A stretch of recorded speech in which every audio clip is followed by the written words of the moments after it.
On le sait, au Canada, on a 1 300 000 Autochtones qui vivent dans l'ensemble du Canada. Mais moi, je dis que l'histoire a été bafouée. Je dis pas que c'est pas tout correct, quoi, ce qu'on dit dans l'histoire, mais on n'oublie pas que l'histoire est écrite par les gagnants. Puis nous, on n'a jamais été les gagnants, on a toujours été les perdants. C'est pour ça que j'ai pris le devoir, ça fait 10 ans, comme j'ai pris ma pension, avec mon épouse, de partir une compagnie, partir quelque chose. Ici, on présente les outils.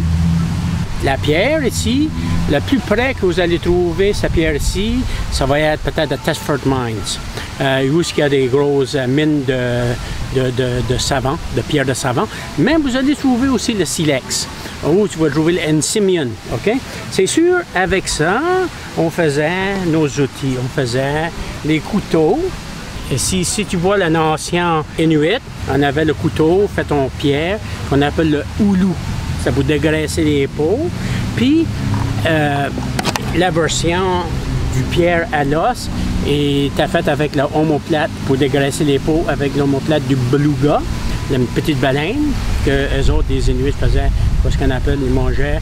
Puis les Mi'kmaq aussi, qu'on appelait le moktok, ils mangeaient la viande crue, hein, le gras. Puis comme les Européens arrivaient, mais ils étaient en acier. Le fameux tomahawk, hein, les tomahawks étaient petits, qui ont léger et qui ont fait avec la pierre, mais c'était un outil de survie. L'Autochtone, il fallait qu'il prévoie, si jamais qu'il était mal pris, qu'il allait être capable de survivre. Ici, c'est sûr que le tomahawk était fait avec la babiche, qui était mangeable. Puis à l'intérieur, il incorporait le pénis d'orignal ou le pénis de bison pour être capable, si jamais qu'il tombait dans une tempête, puis il n'y avait rien à manger, il pouvait la sortir par faire 2 fois le tour du manche, et rempli avec le pénis. Ça, c'est juste le bout du pénis qui sort. Puis il est capable de le mettre dans l'eau, puis il est capable de manger ça. Il y a assez de protéines là-dedans qui va y sauver sa vie. C'est mes racines. C'est comme dans mon cœur, s'il fallait que... Ça a été le début, c'était pour mes petits-enfants. Il faut savoir d'où on vient. Il faut garder ses racines. Il faut vraiment être fier de qui on est. Pour moi, c'est une passion.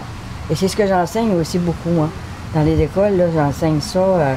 Et c'est que des choses naturelles. Les plumes. Moi, je vais dans les écoles, au niveau des 4e années, enseigner la culture amérindienne.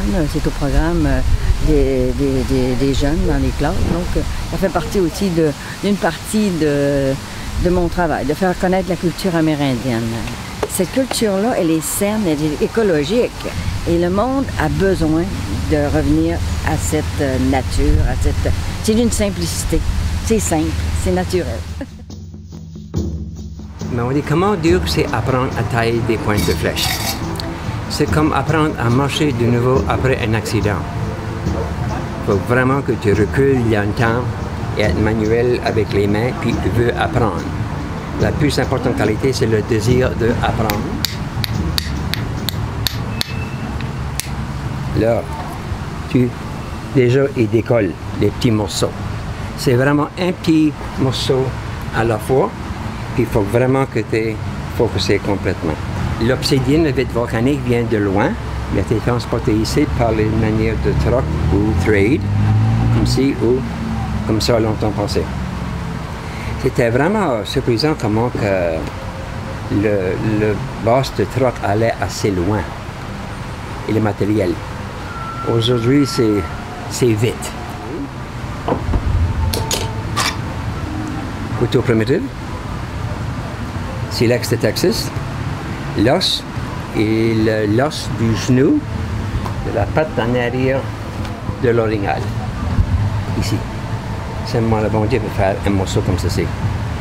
Tu fais les tris de la même manière pour former le morceau ensemble. La babiche est assez bon. Tu vois l'accrochage en arrière? Écoute le son.